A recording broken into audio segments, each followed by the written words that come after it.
का स्वागत है आज के इस चिंतामणि जेडी एग्जिट पोल में। वैसे तो आप देख रहे हैं कि सभी जगह एग्जिट पोल चल रहे हैं, लेकिन आप पाएंगे कि हमारा एग्जिट पोल काफ़ी अलग आपको लगेगा। क्यों लगेगा वो हम अभी बताते हैं। पहले हम स्वागत कर लेते हैं अपने अतिथियों का। हमारे साथ जुड़ रहे हैं भाऊ तोरसेकर जी, ओंकार चौधरी जी, विष्णु बिहानी जी और अभिषेक तिवारी जी। और सबसे पहले तो मैं आपको बता दूं कि जो भी हम आपको सीट बताने जा रहे हैं, और हम मुख्यतः सीट बताएंगे, कहीं कहीं पे हम वोट शेयर भी बताएंगे आपको। ओवरऑल पहले बता दूं कि ओवरऑल हमारा वोट शेयर जो हमने निकाला है वो 50% ±2% एनडीए का और 42% ±2% बीजेपी का। ये ओवरऑल है।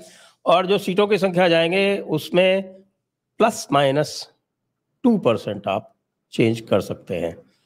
जैसे यदि हम मान लीजिए 300 सीट बताते हैं तो उसमें आप ये माने कि उसका फिर ±4 इतना उसमें हम आपको दे रहे हैं लीवे। यद्यपि इंडस्ट्री स्टैंडर्ड ±3% है। और खैर सी वोटर तो बहुत लंबा चौड़ा करता है, तो ±5-10% करता है।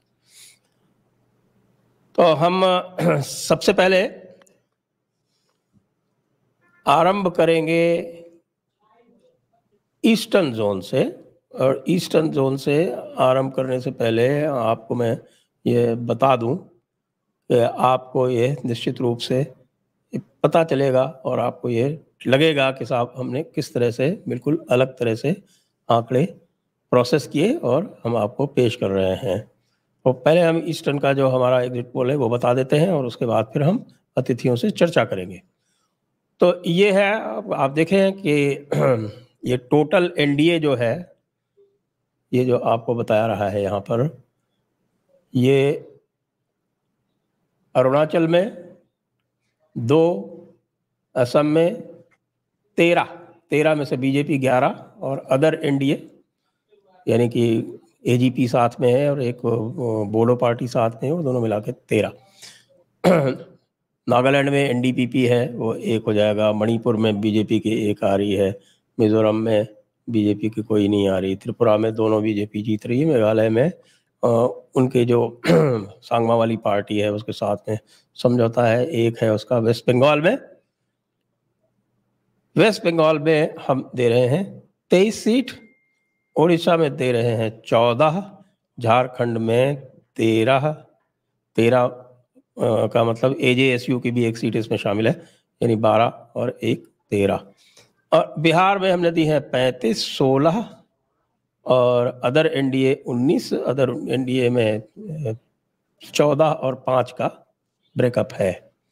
और इसके साथ साथ जो हमने आपको वोट शेयर्स यहाँ पे दिए हैं, वो वेस्ट बंगाल में 46% बीजेपी, 42% टीएमसी और उड़ीसा में भी 47% to 43% ये हमने इसमें वोट शेयर दिए हैं।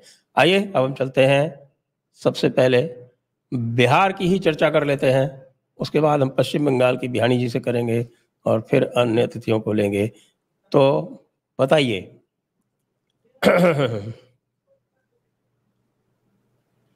अभिषेक जी, सबसे पहले जब जी बिहार 35 ठीक है।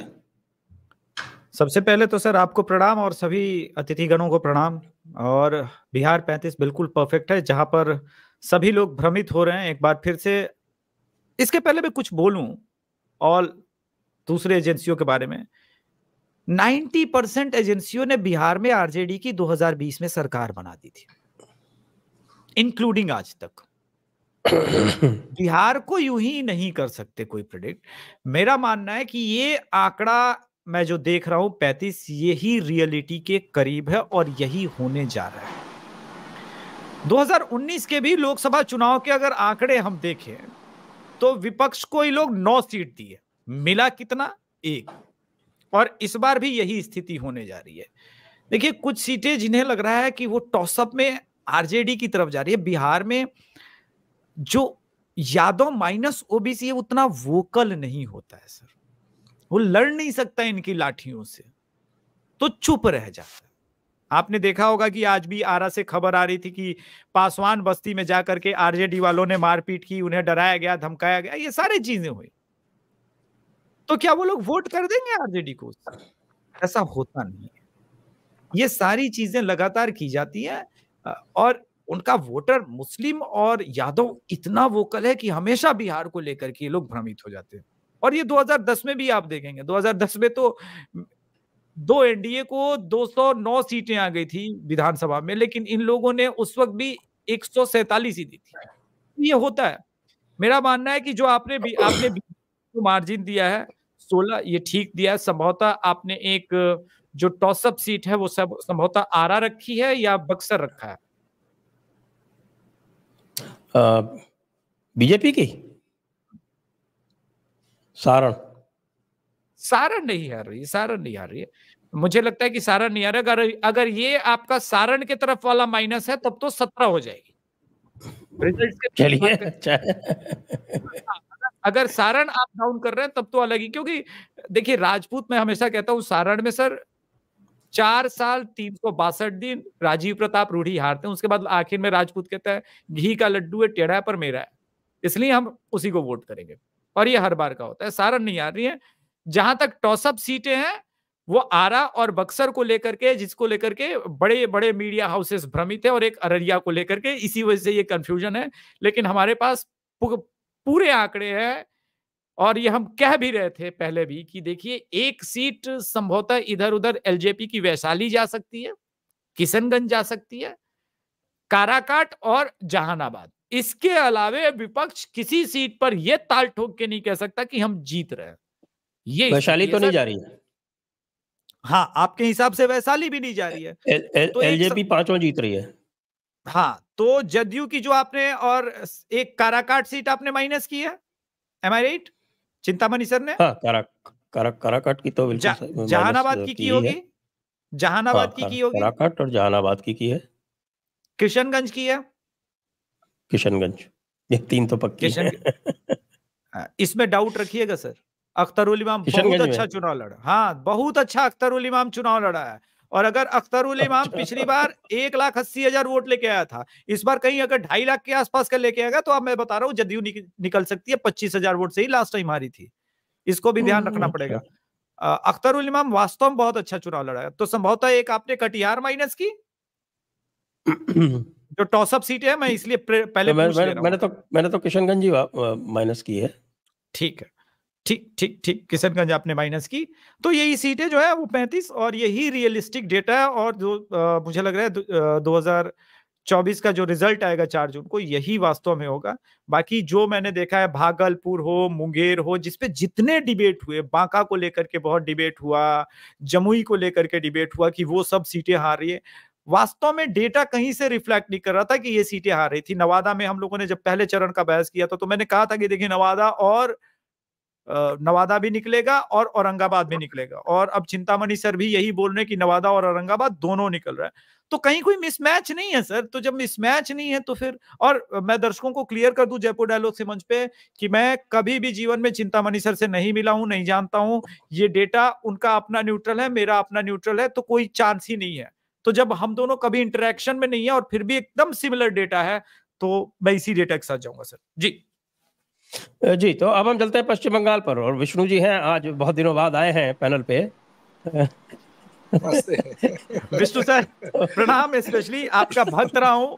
कुछ भी हो जाए, डेटा इधर उधर हो जाता है कभी कभार, लेकिन मैं आपका बहुत बड़ा फैन रहा हूं जब से आपने बंगाल का प्रेडिक्शन किया। उस प्रेडिक्शन को लेके मैं एक छोटी सी बात जरूर कहना चाहूंगा। मैं लाइफ में पहली बार यूट्यूब चैनल पे आया और मेरा प्रेडिक्शन 100 से कम था, पर बहुत लोगों का इतना ज़्यादा प्रेशर था, बातें थी, कि जो मेरा प्रेडिक्शन था, मैंने बीजेपी में धनानिया जी थे, ट्रेजरर, उनको भेज दिया, और संघ के प्रदीप जोशी भाई साहब थे, उनको भेज दिया। पर यहाँ दिखाने की मैं हिम्मत नहीं कर सका फॉर एनी रीज़न। लेकिन थैंक यू सर्वेश भाई, अभिषेक भाई, और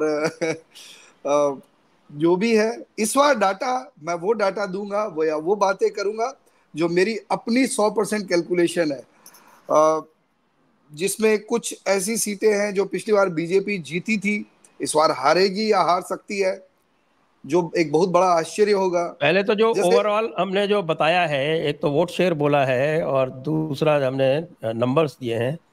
जी 23 दिए हैं बीजेपी को और 18 दिए हैं टीएमसी को और 1 दिया है कांग्रेस को। तो पहले तो ये बताएं कि आप इससे सहमत हैं या नहीं।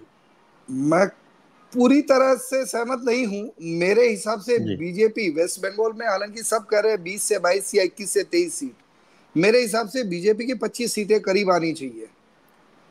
तो इसमें 2 सीट जो मेरी समझ में है अवश्य बढ़ेगी, मतलब 25 के करीब आनी चाहिए सीटें। जी। जबकि तो कौन कौन सी जबकि बढ़ेगी, आप सीटें बता दीजिए। जबकि मैं कौन सी रायगंज सीट, घटेंगी कौन सी बढ़ेंगी ये बता वही दीजिए। रायगंज सीट, ये बीजेपी की घटने के फेयर चांसेस है। जबकि पिछली बार 60,000 वोटों से जीती थी, लेकिन इस बार रायगंज सीट फेयर चांसेस है कि बीजेपी हार जाए। क्योंकि जो बीजेपी के एमएलए थे कृष्णा कल्याणी, वो एक तो टीएमसी में चले गए, और उसके अलावा जो बड़ी बात है वो ये, कृष्णा कल्याणी की हिंदी भाषियों में बहुत होल्ड है। 35% के करीबन वहां मुस्लिम वोटर्स है। तो ये जो कैलकुलेशन है रायगंज की, ये उतनी आसान नहीं रहेगी बीजेपी के लिए, रायगंज की। जबकि वहां पिछली बार कंफर्टेबल विन थी बीजेपी की। और दूसरी सीट है मालदा उत्तर, खगेन मुर्मू। वो सीट में भी पिछली बार 3 लाख वोट कांग्रेस के थे। इस बार मुझे जो लग रहा है कि जो वहां के मुस्लिम वोटर्स है करीबन 50% से ऊपर है, 52-53% है। और बीजेपी जो मोदी जी की रैली हुई थी मालदा उत्तर में, उसमें हिंदू बहुत कंसोलिडेट होके गया था। तो मेरी जो मालदा उत्तर में बात हुई है, मालदा उत्तर मालदा दक्षिण में, सर मुस्लिम उतनी आसानी से इस सीट में वोट डिवाइड नहीं होने देगा। जैसे पिछली बार हुआ था कि 4,25,000 वोट टीएमसी को मिले थे और 3,05,000 वोट कांग्रेस को मिले थे। इसलिए बीजेपी 5 लाख वोट थे फिर भी जीत गई। ये स्थिति इस बार मुझे होती हुई नहीं लग रही है। जो वहां के लोकल से मैंने बात की, जिस तरह हिंदू कंसोलिडेट है, इस बार मुस्लिम भी कंसोलिडेट है। और मुस्लिम के, मैं आप पक्का मान लीजिए कि 52-53% वोटर्स मुस्लिम है, और हिंदू के वोट तो जाएंगे ही, कुछ भी परसेंटेज में जाएंगे ही, लेकिन मुस्लिम के वोट बीजेपी के पास नहीं आएंगे। तो मुझे मालदा उत्तर और रानीगंज सीट जो पिछली बार बीजेपी को मिली थी, उसमें मुझे संदेह है, और विथ फैक्ट एंड फिगर्स मुझे संदेह है। 38% वोटर्स है रायगंज में मुस्लिम। इतना अब ठीक आसान है, नहीं होगा। देखिए इतना ज्यादा एक एक सीट पे हम नहीं कर सकते, मैं सारा पूरा नहीं, मैं भारत जनरल कवर बता रहा हूँ करना कि ये है, तो 2 आप सीटें थोड़ा हारी थी ब्रीफ रहें। बीजेपी। हाँ, तो 2 बीजेपी की ये सीटें जो दो हारेगी। बीजेपी की ये दो जो सीट हम जीती थी वो बंगाल हारेगी। के डिटेल में अलग से बात कर लेंगे, आज तो आप ब्रीफ जी, ही बताइए हमको। ब्रीफ में अब जो जुड़ने वाली सीटें हैं, उसमें एक तो जो ये सीटें हैं, तामलुक है, कांथी है, घाटाल है। ये तीनों ये जुड़ रही। ये तीनों जुड़ने के बहुत फेयर चांसेस है, बहुत फेयर चांसेस है इनके जुड़ने के। क्योंकि ये शुभेंदु अधिकारी का गढ़ रहा है शुरू से। जी हाँ। और ये तीनों सीटें जुड़ने के अलावा, हम्म। इनफैक्ट जून मालिया लड़ रही है मेदिनीपुर से, लेकिन मेदिनीपुर में भी बीजेपी शानदार फाइट देगी, शानदार फाइट देगी। आरामबाग तो सीट, मेदिनीपुर तो बीजेपी की एग्जिस्टिंग सीट है, वो तो जीतनी चाहिए ना। नहीं, इस बार बीजेपी हारने मान लाख वोट 90,000 वोटों से जीती थी। सॉरी, सीटें बढ़ने वाली में एक आरामबाग है, मैं गलत कह गया, ये तो जीती थी। आरामबाग हम्म। सीट बीजेपी जीतेगी। Bolpur seat BJP add hmm. On करेगी। हम्म। Dum Dum seat BJP add on करेगी। हम्म। कलकत्ता दक्षिण में सायरा शाह हलीम खड़ी हुई है सीपीआईएम से। अगर वोट वो अच्छा काट लेती है तो कलकत्ता दक्षिण में, जादवपुर में बीजेपी के फेयर चांस बन जाएंगे। क्योंकि जादवपुर में सबसे कम मुस्लिम्स है, और हम्म। जादवपुर वो सीट रही है जहां कभी सोमनाथ चटर्जी लड़ते थे, जिनको शुरू में ममता बनर्जी ने हराया था। लेकिन अब वो सीट बीजेपी जीत सकती है। कोलकाता दक्षिण उत्तर में भी चांस है। दमदम सीट फेयर चांस है बीजेपी के जीतने के। ये कुछ सीटें, जैसे इसमें 9 सीटों में महुआ जी का क्या 9-0 होगा। था। महुआ मोइत्रा हारेगी। तो वो तो नाम ही नहीं लिया आपने, कृष्णनगर आपका सॉफ्ट कॉर्नर है। नहीं, सॉफ्ट कॉर्नर महुआ मोइत्रा की तरफ है। कृष्णनगर की तरफ नहीं है। कृष्णनगर तो फेयर चांस है बीजेपी के जीतने के। और तो मेरे संदेश हिसाब खाली से वाली हमारी जो बशीरहाट है उसका क्या होगा? नहीं, बसीरहाट देखिए मुझे कम चांस लगते हैं, क्योंकि वहां मुस्लिम वोटर है 40% के करीब। तो वो संदेश खाली कह भले लीजिए, लेकिन इतना आसान नहीं है, इतना आसान नहीं है। और तो अब तो फिर आपका आंकड़ा 25 का है 25 का है मेरा आंकड़ा। और कांग्रेस कोई जीतेगी? कांग्रेस देखिए जंगीपुर सीट में बहुत अच्छे से लड़ रही है। वहां मुर्तजा हुसैन है, बकुलदा बोलते हैं उनको, बहुत बहुत दम लगा के लड़ रहे हैं जंगीपुर सीट पे। अधीर रंजन चौधरी, ये 2 सीटों पे चांस है। अधीर रंजन चौधरी की सीट जीतते आए हैं, तो डेफिनेटली उनका चांस है। पर तो एक सीट और जो है, आपके हिसाब से 25-16-1। चलिए अब हम ईस्ट से आगे चलते हैं। पहले हम कमेंट ले लेते हैं भाऊ जी, भाऊ की। ये भाऊ, पश्चिम बंगाल के बारे में आप कुछ कहेंगे? नहीं, मुझे लगता है, मैं कह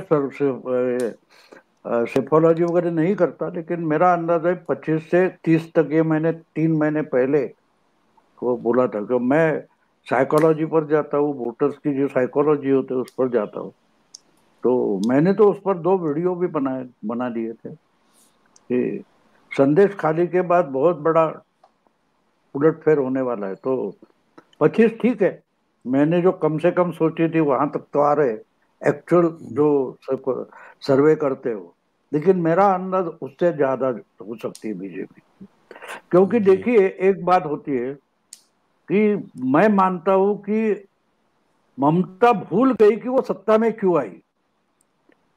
सिंगूर और नंदीग्राम के कारण आई ना। तो दहशत से नहीं होता है, टेरर करके नहीं होता है। टेरर जो सीपीएम की थी उसी कारण से ममता सत्ता में आई।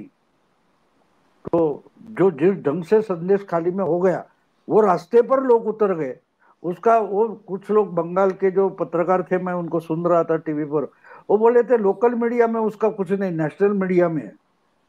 तो नेशनल मीडिया आजकल यूट्यूब होता है, सोशल मीडिया होता है, ये भी जिनको पता नहीं वो बोलते हैं लोकल मीडिया में कुछ नहीं है। तो इनको local media, social media, national media इसका पता ही नहीं है। तो मैं मानता हूं कि जैसे सिंगूर और नंदीग्राम के बाद 2009 में पहला चमत्कार हुआ और एकदम ममता की पार्टी जोर शोर से लोकसभा में चुनकर आई, कांग्रेस के साथ थी। और सीपीएम का तो उस वक्त सब बड़ा साफ नहीं हुआ था, लेकिन वो हार गए थे 2 साल बाद विधानसभा में, पूरी तरह से हार गए। तो मुझे लगता है साइकोलॉजिकली बंगाल में बीजेपी का पलड़ा भारी है। तो आप सर्वे निकाल कर अगर 25 बोल रहे तो 5 तो बढ़ा के मैं दे रहा हूँ। अब होगा कि नहीं वो किस्मत पर है, लेकिन मेरा मानना है कि 30 तक जाएगी बीजेपी। समर्थन है। अभिषेक जी, नहीं, आपके मैं नंबर्स क्या हैं? साइकोलॉजिकल बोलता हूँ। देखो मैंने तो ये किताब लिखी है, मैंने आप लोगों को भेजी भी है कि मैंने तो अगस्त में 325 से 350 का अंदाज मेरा दिया था। तो अभी एक एक करके ओपिनियन पोल, एग्जिट पोल 325 350 के बीच आ रहे। तो मैं हर सर्वे नहीं लेता या हर जगह नहीं जाता। आज तक जो चुनाव हुए उसके जो रिजल्ट है वो कंपेयर करता हूँ, उसको फिर पॉलिटिकल सिचुएशन से और परिस्थितियों से कंपेयर करता हूँ, उससे मेरा आंकड़ा निकलता है। और एक बार निकला तो वो मैं 8-10 महीने हो, 14 महीने हो, बदलता नहीं। तो 2014 और 2019 में मेरा आंकड़ा बदला नहीं है, आज भी नहीं बदलेगा। क्योंकि बार बार मुझे बहुत सारे पत्रकार पूछ रहे थे, आपने तो अगस्त में तय किया था, अगस्त में बोल दिया था, अक्टूबर में पुस्तक लिखी थी, लेकिन अब तो 6 महीने और हो गए। मैंने बोला इलेक्शन 2 महीने और आगे जाए तो भी मेरा आंकड़ा बदलने वाला नहीं है। तो इसलिए जो बंगाल के बारे में आपने बोला, तो मेरा आंकड़ा तो 30 का, 25 से 30 का था। तो 25 तक तो सर्वे निकाल कर पहुंचे है। तो मैं सही रास्ते पर था, यही बोर्ड उन्होंने लगा दिया है, तो मैं 30 तक पहुंचूंगा। पहुंचिए। अभिषेक जी, आपका फिगर क्या था आपके पोल में? मेरे पोल में सर 22+ है सर, और मैं 7 सीटें जो टॉसअप है उसको उसी तरह रखता हूं सर, क्योंकि मैं इस पोल में हमेशा, मैं बोला है जयपुर डायलॉग पे, मैं थोड़ा कंजर्वेटिव ही रहूंगा। 22+ में कोई डाउट नहीं है, वो 29 जाए 30 जाए मुझे कोई फर्क नहीं पड़ता, क्योंकि मैं इस बार मिनिमम मार्क लेकर के चल रहा हूँ सर। जी, आपकी कोई टिप्पणी ओंकार जी? देखिए, ये जो 12 राज्यों की बात हम इस समय कर रहे हैं, इनमें अगर उड़ीसा में बीजेपी की सीटें बढ़ रही हैं, असम में बढ़ रही हैं और पश्चिम बंगाल में भी बढ़ रही हैं, तो इन 3 स्टेट की जो सीटें बढ़ रही हैं बीजेपी की, थोड़ा बहुत अगर बिहार में नुकसान हो भी गया, थोड़ा बहुत हो भी गया, तो वो उससे ज़्यादा गेन कर रही है 3 स्टेट में। इसलिए बीजेपी के लिए कम से कम ये जो एग्जिट पोल के आंकड़े हैं वो उत्साहवर्धक हैं, चिंताजनक नहीं है। जी हाँ, तो ये 105 सीटें ईस्ट में आउट ऑफ 142, और ये सबसे कॉम्प्लिकेटेड है क्योंकि इसमें छोटी छोटी बहुत सारी स्टेट्स हैं। और अब हम चलते हैं साउथ में, और जैसे कि सबसे बड़ी स्टोरी इसमें ओडिशा है, और पश्चिम बंगाल तो पिछली बार भी 18 आ गई थी, लेकिन ओडिशा भी बहुत बड़ी स्टोरी है जिसमें हम 14 दिखा रहे हैं, लेकिन मैं देख रहा था 16 और 17 तक बात हो रही है। ऊपर भी जा सकता है। मोमेंटम है। लास्ट टाइम मैं देखा पिछले 10-15 दिनों के, लोग फ्रेंजी एकदम पागल हो गए। जी हाँ, बीजेपी तो अब हम साउथ पे आ गए हैं, और साउथ में आप देखेंगे कि और उसमें संजय जी एक और मैं कह दूं कि ये असम में पिछली बार कांग्रेस को 3 सीटें मिली थी, इस बार 0 है, तो ये कांग्रेस को एक बड़ा झटका है वहां। जी, तो साउथ की बात कर लेते हैं, अब सीधे सीधे साउथ पे चलते हैं। हम साउथ में हम देख रहे हैं, इसमें 2 तो यूनियन टेरिटरीज हैं, अंडमान है, और अंडमान पिछली बार बीजेपी हारी थी, इस बार जीत रही है। लक्षद्वीप में वही पुराना जो एनसीपी जीती थी वही एनसीपी का ही है रिपीट। इसमें जो बड़ी स्टोरी है वो एक तो है तमिलनाडु, और तमिलनाडु में हमारे आकलन में आ रही हैं 6 सीटें, और 6 सीटों में 3 बीजेपी और 3 ही अदर एनडीए। मैं इस पर आपको कॉन्स्टिट्यूंसी वाइज भी बता सकता हूँ, और वो ये है कि बीजेपी जीत रही है कोयम्बटूर, तिरुनेलवेली और वेल्लोर, ये 3 सीटें, और सहयोगी जीत रहे हैं, ओपीएस जीत रहे हैं रामनाथपुरम, सैनी जीत रहे हैं दिनकरन, और सौम्या अंबुमनी जीत रही हैं धर्मपुरी। ये हमारा आकलन है तमिलनाडु के लिए। अदर इंडी में 25, जिसमें 5 आईएनसी की हैं, और 25 अन्य, जिसमें से 22-23 जो है वो डीएमके की हैं, और एआईएडीएमके वाइप आउट है लगभग, उनकी 3 सीटें हैं जो कि एनडीए से कम आएंगी। पुडुचेरी की सीट बीजेपी को, लक्षद्वीप की सीट एनसीपी को, केरला में 2 सीटों के साथ खाता खुल सकता है भारतीय जनता पार्टी का, और बाकी में आप देखिए कि टोटल इंडी की सीटें 13 हैं, जिसमें 9 कांग्रेस की और 4 उनके सहयोगियों की, और सीपीएम की 5 हम बता रहे हैं। बीजेपी का वोट शेयर 20% के ऊपर जा रहा है।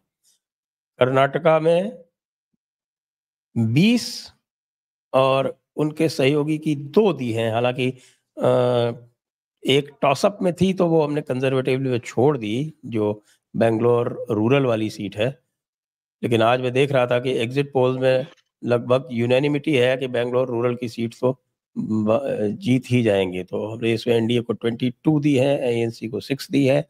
ये कंजर्वेटिव एस्टिमेट है, जिसमें बीजेपी का वोट शेयर 47% बताया है, लेकिन ये बढ़ सकता है। आंध्र प्रदेश एक और बड़ी तगड़ी स्टोरी है, जिसमें सारा उलट पलट हो गया है, और इसमें टोटल 17 सीटें कम से कम जा रही हैं एनडीए को, जिसमें 14 में 12 टीडीपी, 2 जनसेना और 3 सीटें बीजेपी को जा रही हैं। ये 3 सीटें हैं अनकपल्ले, राजमंड्री और नरसापुरम।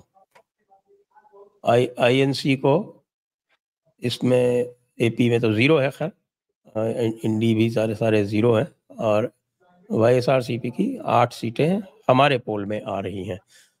तेलंगाना में भी बिल्कुल उलट पलट है, भारतीय जनता पार्टी 10 सीट जीतने जा रही है, और कांग्रेस 6 और 1 सीट एमआईएम को। 132 सीटें कुल हैं साउथ में, जिसमें से एनडीए 59 जीतेगी, और ये मेरे हिसाब से बहुत बड़ा एक उलटफेर है। और इस पर सबसे पहले मैं कमेंट ले लेता हूं भाऊ से। जी भाऊ। नहीं, ये तो उलटफेर बड़ा हुआ, क्योंकि मेरा ख्याल है कि इस 132 में शायद 30 के आसपास पिछले चुनाव में थी, यानी दुगुना सीटें बढ़ रही है ऐसा दिखाई दे रहा है।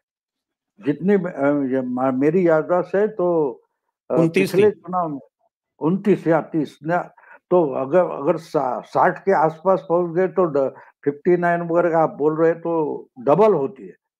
अब ये अगर वहां 25 से ज्यादा सीटें बढ़ती है तो बिहार में 1-2, महाराष्ट्र में 5-10 कम होते हैं तो उससे फर्क नहीं पड़ता, वो लेवल कर जाता है, मार्जिनलाइज कर जाता है। तेलंगाना में 10 सीटें बढ़ रही है, इसका मतलब मैंने जो पिछला विधानसभा चुनाव के बाद मैंने प्रेडिक्ट किया था, तेलंगाना में 4 थी, 10 हो गई, 6 सीटें बढ़ रही है। कहाँ? तेलंगाना में पहले 4 थी, अब 10 हो रही हैं। हाँ, मतलब वही है ना, मैंने वो विधानसभा चुनाव के बाद मैंने एक वीडियो बनाया था, उसमें मेरा प्रेडिक्शन दिया था कि ये कांग्रेस के लिए बुरी खबर है, बीजेपी के लिए अच्छी खबर है। क्योंकि होता यह है कि जब आप दूसरी पार्टी बन जाते हो, तीसरी पार्टी बन जाते हो, तो रीजनल पार्टी को कांग्रेस ने खत्म कर दिया, तो कांग्रेस ने बीजेपी को बढ़ने के लिए मैदान खुला कर दिया।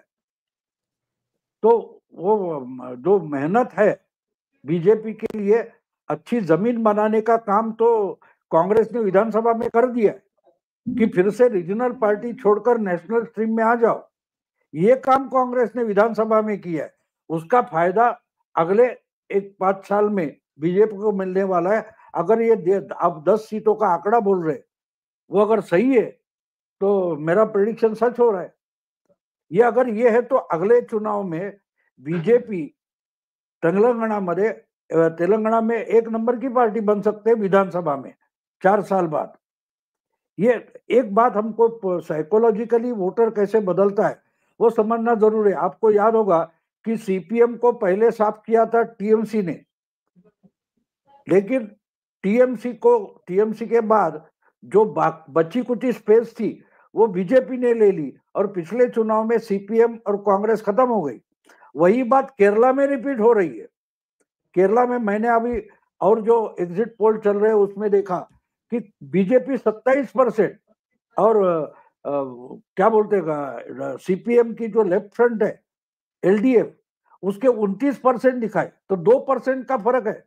तो बीजेपी तीसरी पार्टी बन गई है, लेकिन दूसरी और तीसरी बिल्कुल सेम वोटिंग परसेंटेज की है। तो ये समझना जरूरी होता है कि बीजेपी हमेशा लॉन्ग टर्म सोचती है। बीजेपी आज का चुनाव जीतना है, ये शरद पवार की जो सत्ता झटपट मिलनी चाहिए, ये जो सोच पवार की है, उस पर मोदी शाह काम नहीं करते। वो बोलते कि 15 साल, 10 साल, 12 साल, 18 साल बाद सत्ता में आ जाएगा, हर कोई बात नहीं, लेकिन ग्राउंड बनाते जाओ, हॉरिजॉन्टली बढ़ो, वर्टिकली नहीं बढ़ना है। ये जो बीजेपी की सोच है, तो मुझे वो उसके सिम्टम्स तेलंगाना के विधानसभा में दिखाई दिए थे और इसलिए मैंने वो वीडियो बनाया था। तो आप जो आंकड़े बता रहे तो सही है। अब देखिए वही बात आपने बोली साउथ में अन्ना डीएमके वाइप आउट हो रही है, लेकिन अन्ना डीएमके का एक जो नेता है जिसको जयललिता ने भरोसेमंद माना था, ओपीएस, वो तो बीजेपी के साथ आ गए। तो इसका मतलब 2 नंबर की जगह बीजेपी ले रही है। तो जो विधानसभा चुनाव होने के बाद द साउथ ऐसा कार्ति चिदम्बरम ने लिखा था, वो कितना मूर्ख था वो आप समझ सकते हो। तो इसलिए मैं मानता हूं कि ये बात समझना जरूरी होता है कि क्या बात हो रही। जी ओंकार जी, एक एग्जिट पोल आज कांग्रेस पार्टी ने भी रिलीज किया, आपने देखा था क्या? हालांकि उन्होंने कुछ भी डिटेल नहीं दिया, ना कोई वोट शेयर बताया, ना कोई ब्रेकअप बताया, ना ये बताया कांग्रेस के कितने हैं, ना ये बताया। 295 सीटें आएंगी। क्या बोलते हैं? आपका 295 अंदाजा सीटें आएंगी। मुझे बिल्कुल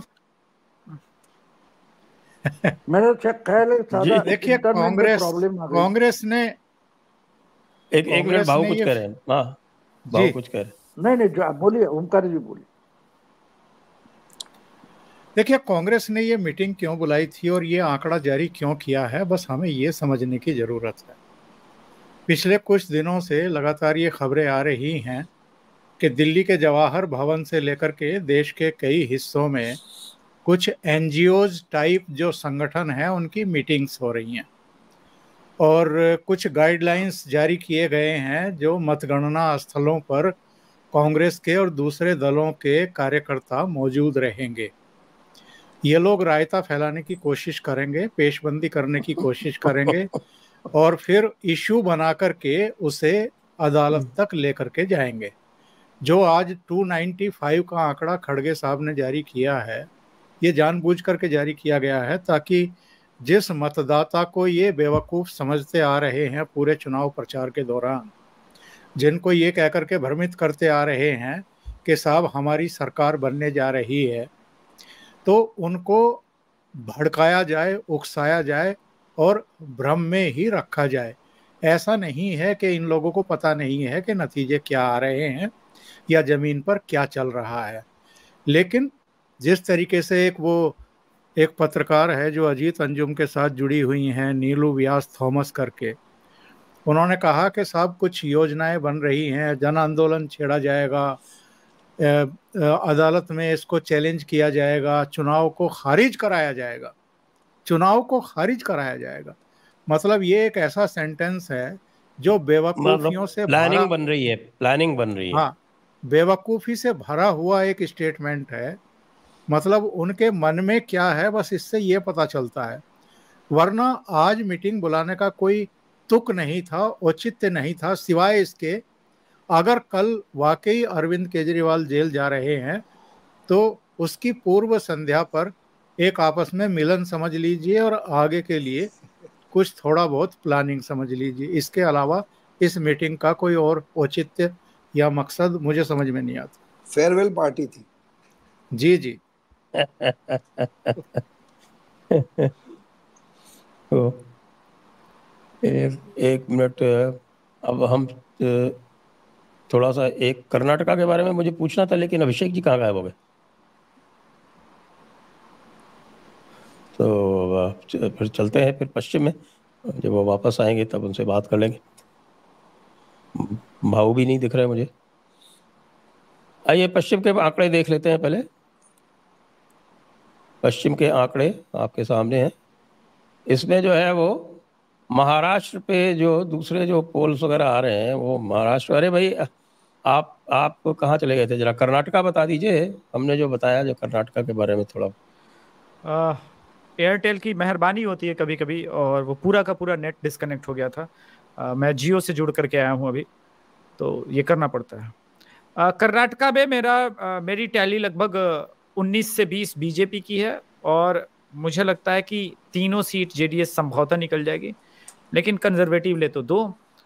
बाकी तमिलनाडु पर तो हम पिछले 4 महीने से हम डिस्कस कर ही रहे हैं कि कोयम्बटूर, लेकिन आपने कन्याकुमारी से क्यों नाराजगी रखी मुझे पता नहीं। मेरे दृष्टिकोण में कि संभवतः कन्याकुमारी में पोन एक्चुअली क्या है, वो बहुत हेवी क्रिश्चियन सीट है, वो पोन राधाकृष्णन नहीं निकाल पा रहे हैं, ऐसे हमारा समाचार है। पोन राधाकृष्णन कन्याकुमारी में वहाँ जो पूरा का पूरा जो क्रिश्चियन तबका है वो हराने में लगा हुआ था। पोन राधाकृष्णन जीतते तब हैं कि उनकी जो कम्युनिटी है उसमें क्रिश्चियन और हिंदू दोनों ही हैं उनकी कम्युनिटी में, वो दोनों जब साथ मिल जाते हैं तब जीतते हैं वो। चलिए ठीक है, लेकिन वहाँ संभवतः हमारे पास भी जो जानकारी है कि क्रिश्चियन कम्युनिटी ने भी उनको कुछ हद तक वोट किया था, लेकिन खैर 3 सीटें तो कोई डाउट नहीं है। बीजेपी का वोट शेयर इंक्रीज हो रहा है। आंध्रा में बहुत जबरदस्त परफॉर्मेंस है। राजमुंद्री तो मैं गारंटी लेता हूँ वो सीट तो जीतेगी, और मुझे लगता है कि 2 सीटें और हैं जिसपे वो बहुत अच्छे खासे बढ़त में। त्रिशूर और तिरुवनंतपुरम के बारे में हम बात कर ही रहे थे। तो जो दक्षिण भारत में परफॉर्मेंस है इसका अनुमान तो हम लगा ही रहे थे, लेकिन ये वेव है, ये तो तेलंगाना में सुनामी है, और इस सुनामी में मुझे लगता है कि हम लोग बड़ा कंजर्वेटिव होकर के कि 9 का नंबर दे रहे हैं। ये सर 14 तक जा सकता है, 14 तक जा सकता है। अच्छा, राम लहर की असली सुनामी तो मैंने तेलंगाना में ही देखी। राम मंदिर का असली प्रभाव, आपकी बात सही है, लोग कह रहे हैं ऐसे, क्योंकि लोगों का ये मानना है कि साहब खम्मम और वारंगल, इन 2 सीटों को छोड़ के कांग्रेस की कोई भी सेफ सीट नहीं है, ऐसा लोग कह रहे हैं। बिल्कुल। हाँ, तो वो वही। और पता है सर, एकदम यही वे मैंने उड़ीसा में भी महसूस किया है, एकदम से खेल पलटा है जबरदस्त। उड़ीसा में मैं 21 की 21 सीटों में ऐसी स्थिति है, जिससे भी बात करो 1-2 सीटें छोड़ दो, तो वहां के बासिंदे, जो उड़िया बासिंदे हैं, वो यही कह रहे हैं बीजेपी जीतेगी। समझ में आना बंद हो गया। हाँ, किसकी बात लोगों ने की है, मुझसे भी की है। आप जब सर सोचिए ना कि जब कटक और बरगर जैसी सीटें बीजेपी निकालने लगे, तब फिर बचा क्या? वहां अस्का सीट सबसे तगड़ी मानी जाती थी, सबसे तगड़ी। नवीन पटनायक के भाई अपनी जन्म कर्म स्थली है अस्का, वहां अस्का, बरगर, कटक सीटों की ये हालत है। मतलब कटक तो लोग पानी पी के बोल रहे हैं कि हारेगी, बीजेपी जीत रही है। मतलब ऐसी हालत है, वो समझ में ही नहीं आ रहा है। भाई अब चलते हैं पश्चिम में, और पश्चिम में भी महाराष्ट्र में लोगों ने बड़ा कंफ्यूजन फैला रखा है। हमारे दूसरे एग्जिट पोल वालों ने तो अब हम महाराष्ट्र पर इसमें विशेष कंसंट्रेट करेंगे, क्योंकि गुजरात में तो कोई डिस्कशन ही नहीं है, 26-0, और ये दादरा नगर हवेली ये वाला, ये जो है, इसमें भी कोई डिस्कशन नहीं है। गोवा अभी भी 1-1 है हमारे हिसाब से, साउथ गोवा जीत नहीं पाई है भारतीय जनता पार्टी इस बार भी। एमपी में 29 की 29 भी हो सकती हैं, हमने 28-1 लिखा है इसमें, लेकिन नकुल नाथ के हारने की पूर्ण संभावना है, फिर भी कंजर्वेटिव होते हुए सीट हमने उनको दे दी है। राजस्थान में बड़ा लोग हल्ला कर रहे हैं कि साहब पता नहीं कितना लॉस हो जाएगा। राजस्थान में जो मैक्सिमम लॉस है वो 4 सीटों का है, 21-4। नहीं, 3 से अधिक नहीं होना चाहिए लॉस। कंजर्वेटिव हो जाइए ना साहब, उनको दे दीजिए, कुछ तो दे दीजिए ना। अब वो 295 मांग रहे हैं, आप उनको 50 भी नहीं देना चाहते।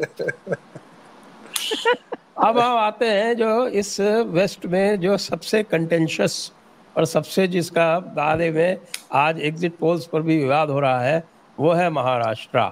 महाराष्ट्र पे हमारा जो आकलन है, हमने बीजेपी को 28 में से 25 दिए हैं, और अदर एनडीए में शिवसेना को 15 में से 11 और एनसीपी को 4 में से 4, टोटल 40।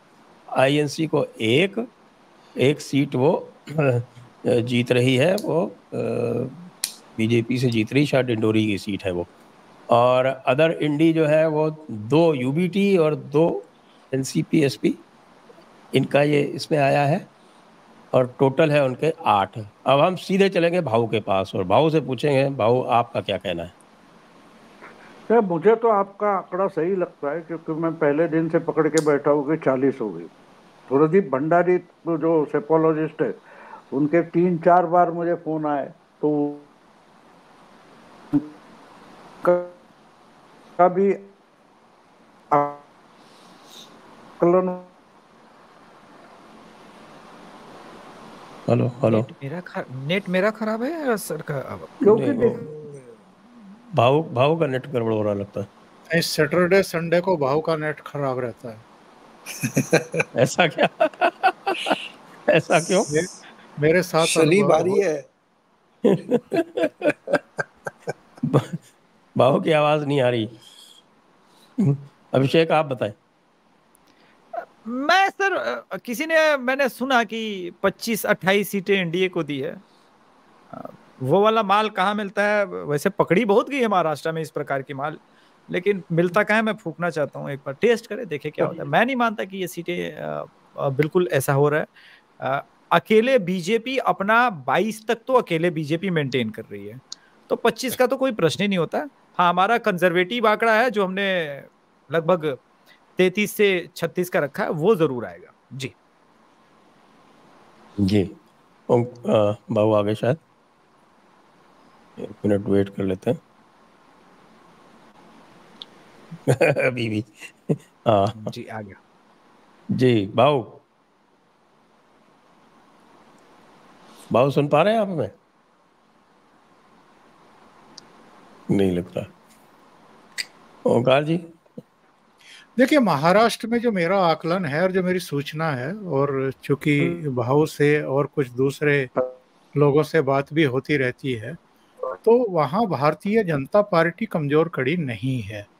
भारतीय जनता पार्टी अच्छा परफॉर्मेंस करेगी, और शिंदे गुट के बारे में पहले ये आकलन था कि वो कमजोर कड़ी साबित हो सकती है, लेकिन जो मतदान हुआ है और अलग अलग सीटों के जो हालात हैं वो भी कमजोर कड़ी साबित नहीं हो रही है। अच्छा, एनसीपी का जो अजीत पवार गुट है 4 सीटों पर लड़ रहा था, वो चारों जीतते हुए दिखाई दे रहा है। और बारामती वो जीत रहे हैं, उनकी पत्नी जीत रही है, इससे बड़ी खबर और क्या होगी।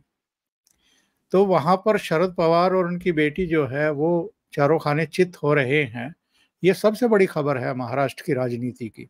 तो मुझे लगता नहीं है कि एनडीए को जो 2019 में उसका परफॉर्मेंस था उससे कोई बहुत ज्यादा नुकसान होने वाला है। 2-3 सीटों का हो सकता है, इससे ज्यादा नहीं होगा। जी। और गुजरात में विष्णु जी, आपका तो गुजरात में काफी आना जाना है। योगेंद्र यादव कह रहे हैं कि 6 सीटें कांग्रेस जीत रही वहां से।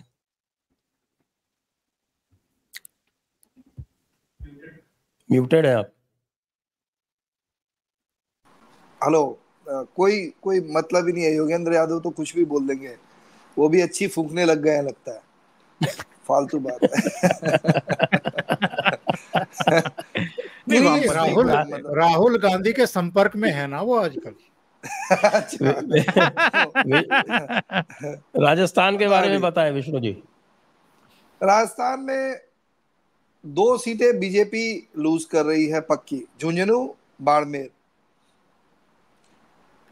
इसके अलावा मुझे कोई दौसा वगैरह लोग कह रहे हैं, पर मुझे ऐसा नहीं लगता कि दौसा कोई हार ही जाएगी। टफ फाइट है। नागौर, चूरू, सीकर, कोई कहानी नहीं है ये सब। आप एक चीज देखिए, पिछली बार से अगर वोटर परसेंटेज देखें तो वोट परसेंटेज कम हुआ है, पर अगर हम हेड काउंट करें तो पिछली बार से वोट ज्यादा गिरे हैं। और एक मैं जैसे दौसा खुद गया 2 दिन, पूरा घुमा दौसा, ऐसा कुछ भी मुझे नहीं नजर आया कि वहां कांग्रेस जीत रही है या बीजेपी हार रही है। फाइट टफ है, पर एज बीजेपी की है। और किरोड़ी लाल मीणा जी बार बार ये कह रहे हैं कि मैं मंत्री पद छोड़ दूंगा, हट जाऊंगा, और एक नहीं 10 बार कहा, इलेक्शन के बाद भी कहा है। तो मुझे नहीं लगता है दौसा कोई बीजेपी इतनी आसानी से हारने वाली कहानी है। मुझे जो 2-3 टॉसअप सीटें उसमें से 1-2 हार जाए, 22 से नीचे आंकड़ा जाता दिख नहीं रहा है राजस्थान में। लेकिन मैं देख रहा था कि एक किसी पे तो 7 सीटें कांग्रेस को दे दी हैं, मतलब कांग्रेस गठबंधन को 10 सीटें दे रहे हैं कांग्रेस गठबंधन को, 7 तो कम बता रहे हैं आप। देने को आप 786 नंबर भी दे सकते हो, उसमें मुझे कोई ऑब्जेक्शन नहीं है। आएंगी कितनी? गणेश टेंट हाउस से 200 सीटें लाके लगा देंगे। वो बात अलग है, लेकिन 21 से नीचे जा रही है राजस्थान में, नहीं ये मुझे बहुत डाउटफुल लग रहा है, बहुत डाउटफुल लग रहा है। ये फिर अलग ही लेवल का कुछ फूका जा रहा है, क्योंकि महाराष्ट्र में आप नीचे कर रहे हो। महाराष्ट्र में 26 तो चांस ही नहीं बनता सर। अब यहाँ पे सट्टा बाजार जो है फलौदी का, वो जो पूरा राजस्थान में फेमस है, उसमें बता रहे थे बीजेपी की 16, 18, 17, 19। भाई साहब, हमने तो कहा भाई 1-2 लाख रुपया ले लो, कर लो सट्टा वट्टा, जिसको जितना करना है।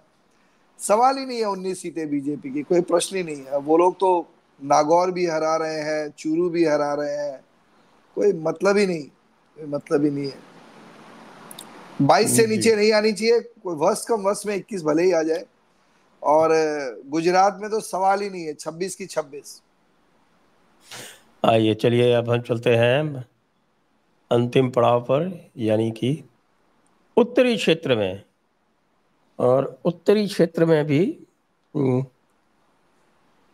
काफी स्थानों पर इंटरेस्टिंग आंकड़े हैं, और इसमें भी जो एग्जिट पोल आ रहे हैं उनसे हम काफी भिन्नता रखते हैं।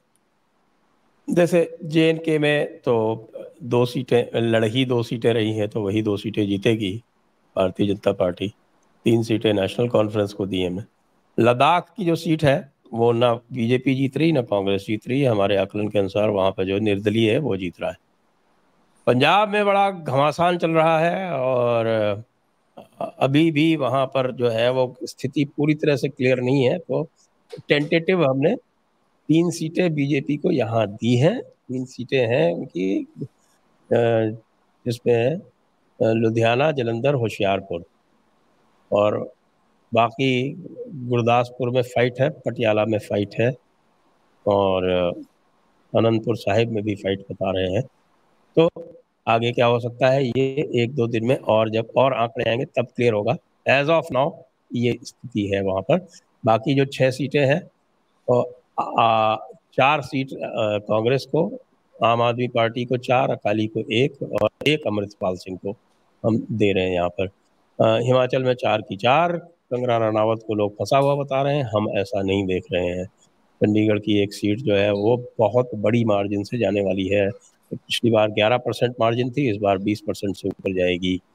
हरियाणा में 10 की 10, और दिल्ली में 7 की 7, उत्तराखंड में 5 की 5, और यूपी में हमने 69 + 5 74 सीट्स दी है। 5 सीटें जो एलाइज को दी हैं, सहयोगियों को दी है, वो 5 जीती जा रही, और स्वयं जो 75 सीटें लड़ रही है भारतीय जनता पार्टी, उसमें से 6 सीटों पर लॉस है, और यह उत्तर क्षेत्र की स्थिति है। तो अब हम इस पर टिप्पणी ले लेते हैं। पहले हरियाणा पंजाब पे मैं ओंकार जी से टिप्पणी लेता हूं। जी देखिए, हरियाणा में पंजाब में भारतीय जनता पार्टी 5 सीटें भी जीत सकती है। 3 जो आपने कही है, मैं बिल्कुल उससे सहमति व्यक्त करता हूं, लेकिन पटियाला में भी प्रणीत कौर अच्छा चुनाव लड़ रही है, और गुरदासपुर वाली सीट भी जो है वो बहुत अच्छा लड़ी जा रही है। अमृतसर में फाइट है, लेकिन मुझे लगता नहीं है कि संधू साहब सीट निकाल पाएंगे। अल्टीमेटली दिक्कतें हैं वहाँ पर। हरियाणा का जहाँ तक प्रश्न है, 1-2 चैनल बड़ा अजीबोगरीब दिखा रहे हैं। 6 से 8 बीजेपी, 2 से 4 कांग्रेस।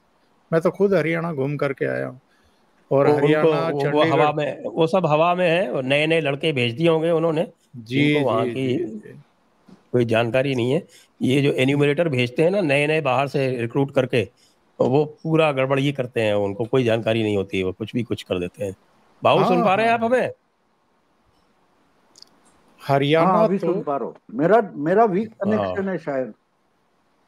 हाँ, ऐसा लग रहा है। तो अभी हम उत्तर पे पहुंच गए। अभी आपसे वापस हम अभी महाराष्ट्र पे पूछेंगे, जरा ओंकार जी की बात पूरी हो जाए। जी, हरियाणा में जो आपका एग्जिट पोल कह रहा है बिल्कुल सही है। इस बार भी रोहतक जो है वो खतरे में है। मैं शुरू में कह रहा था कि रोहतक जो है वो कांग्रेस वापस जीत सकती है, क्योंकि ये हुड्डा परिवार की सीट है। लेकिन जब से मैं रोहतक से होकर के आया हूँ, हरियाणा से होकर के आया हूँ, मुझे नहीं लगता कि इस बार भी ये रोहतक जीत पाएंगे। कोई बहुत ही अंडर करंट हो तो अलग बात है, जो मुझे ना दिखाई दिया हो, और जिन लोगों से मेरी बात हुई है उनकी सूचनाएं ही गलत साबित हो जाएं तो अलग बात है। वरना कोसली में पिछली बार करीब 75,000 की लीड थी भारतीय जनता पार्टी को। इस बार वो बढ़कर के 90,000 से लेकर के 1 लाख तक की होने वाली है। तो सबसे बड़ा अंतर जो है वो रोहतक संसदीय क्षेत्र में कोसली ही करने वाली है। तो इस बार भी दीपेंद्र हुड्डा की जीत बहुत मुश्किल है।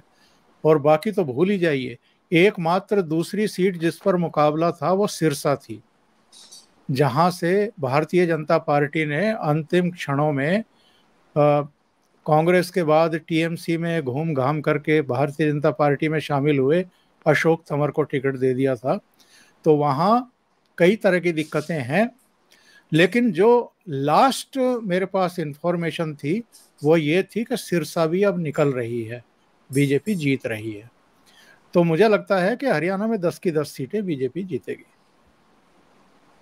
जी, तो इससे पहले कि हम उत्तर प्रदेश डिस्कस करें, मैं एक बार फिर से महाराष्ट्र पर चलता हूं, और भाऊ का ओपिनियन जो लेना रह गया था वो अब मैं भाऊ से पूछूंगा। भाऊ, ये जो महाराष्ट्र पर जिस प्रकार की बातें जो है वो चैनल्स कर रही हैं, वो आपका क्या कहना है? वो सब बराबरी की टक्कर दिखा रही हैं महाराष्ट्र में, और हमने दिखाया है कि 40 सीटें जो एनडीए है वो जीतेगा, जिसमें से 25 भारतीय जनता पार्टी जीतेगी।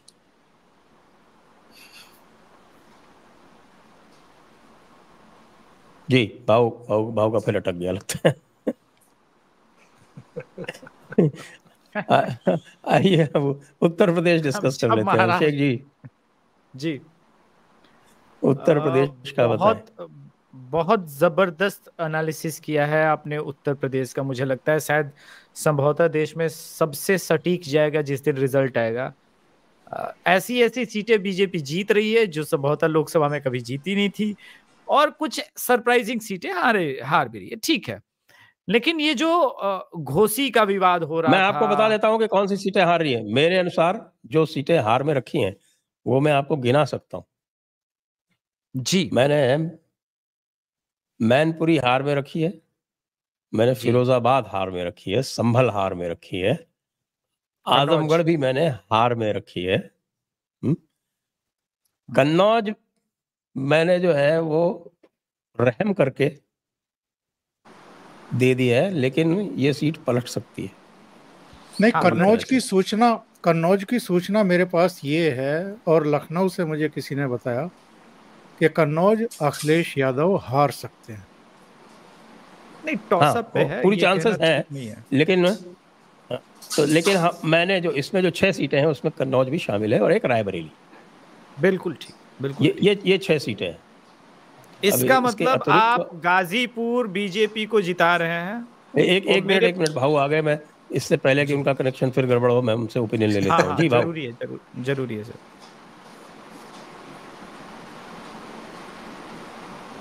भाऊ सुन रहे हैं आप हमें? हाँ, अभी सुन रहा हूँ। हाँ, तो महाराष्ट्र के बारे में बता दें, जो हमारा जो आकलन है उसके हिसाब से। आपका आकलन बिल्कुल सही है। मैंने बोला ना कि मैंने जितना घूमा, 3 महीने 2 महीने मैंने 17-18 प्रोग्राम किए, तो मुझे अपोजिशन लड़ने की मूड में नहीं दिखा। हाँ, अगर थोड़ा हमारा अंदाज फिसलता है तो उसका कारण मैं शिंदे गुट को दे दूंगा, क्योंकि उन्होंने ज्यादा सीटों का जो हट पकड़ के बैठे, इसके लिए कुछ सीटें, आधी से ज्यादा सीटें डिक्लेयर होने में टाइम हो गया। वरना ज्यादा सीटें अगर बीजेपी के पास होती और शिंदे और अजीत दादा गुट अगर एडजस्ट कर लेते 32-8-8 करके, तो शायद 40 का आंकड़ा पार करना आसान था। लेकिन फिर मुझे लगता है कि अगर लड़ने वाला कोई सामने नहीं है तो आसानी से 40 तक जा सकते हैं। जो 35 का आंकड़ा बोल गए वो मुझे बिल्कुल सही लग रहा है। इसलिए आपने जो आंकड़ा निकाला है मुझे सही लगता है। अब ये फिसले कहाँ है, बाकी वो सब लोग गड़बड़ा कहाँ गए? इनके पास बेसलाइन नहीं है और लोकल कॉन्टेक्स्ट सही नहीं है। अगर शिवसेना और एनसीपी टूट गई है तो उनकी 2019 का बेसलाइन 4 पार्टियों का नहीं है, 2 शिवसेना 2 एनसीपी, उनकी कोई बेसलाइन नहीं है। तो ये इन्होंने नैरेटिव चला दिया कि सिंपथी है, सिंपथी है, सिंपथी है, तो सिंपथी इनकी बेसलाइन बन गई, ना कि किसी वोट परसेंटेज की। अब शिवसेना के पास अगर 18-19% वोट है, उसमें से 4% भी निकल जाते हैं शिंदे के लिए, तो उद्धव के पास बचेगा क्या? 14-15%। और उस पर वो 8-10 सीटें लाएंगे, कल्पना के परे। वही बात शरद पवार की पार्टी की है। उनकी ओरिजिनल परसेंटेज कितनी है? 17-18%। उसमें से अजीत दादा या दूसरा गुट है वो 4-5% ले जाता है, तो उनका ओरिजिनल कुछ बचता नहीं। कांग्रेस के पास तो लीडरशिप भी नहीं है। तो इस माहौल में सेफोलॉजिस्ट का प्रॉब्लम ये हो जाता है कि उनके पास कोई बेसलाइन नहीं होती कि किसके कितने वोट है। तो पुराने वोट गिनाकर अगर आप अंदाज बनाओगे तो गलत होगा। इसलिए लोकल लोगों के इमोशंस क्या है, तो इसलिए मैं मानता हूं कि 35 से 40 का आंकड़ा बिल्कुल सही है। जी नहीं, हमने 40 दिया है।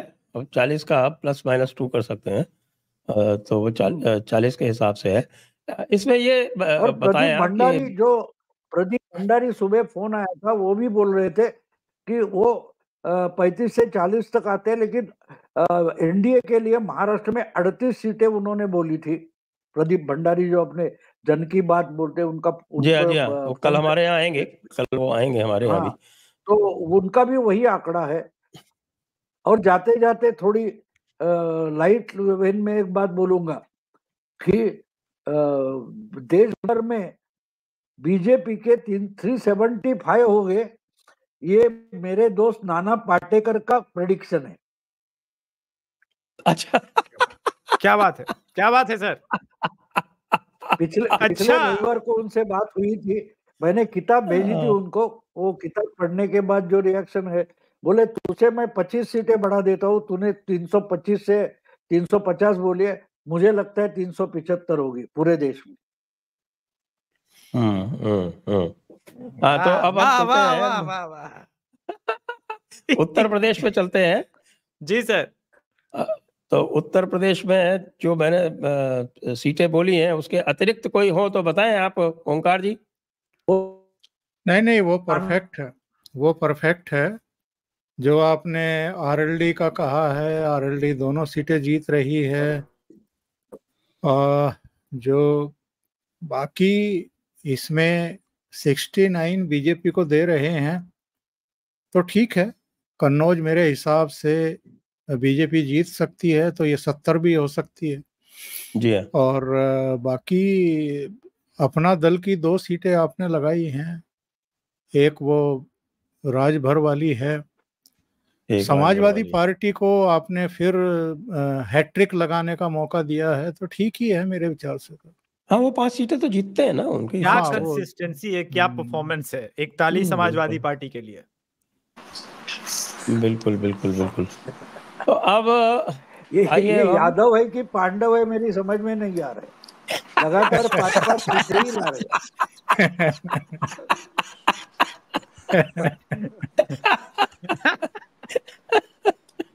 हाँ, 5 की हैट्रिक करेगा ये। हाँ, 5 के नीचे भी नहीं आ रहे, ऊपर भी नहीं जा रहे। पांडवों के गुरुजी जो थे भगवान कृष्ण थे, जो यादव थे, तो कहीं न कहीं तो कोरिलेशन बैठेगा सर। हाँ, बिल्कुल बैठेगा। तो अब आइए जरा, हर चुनाव में अपना नया घटोत्कच ढूंढ लेते।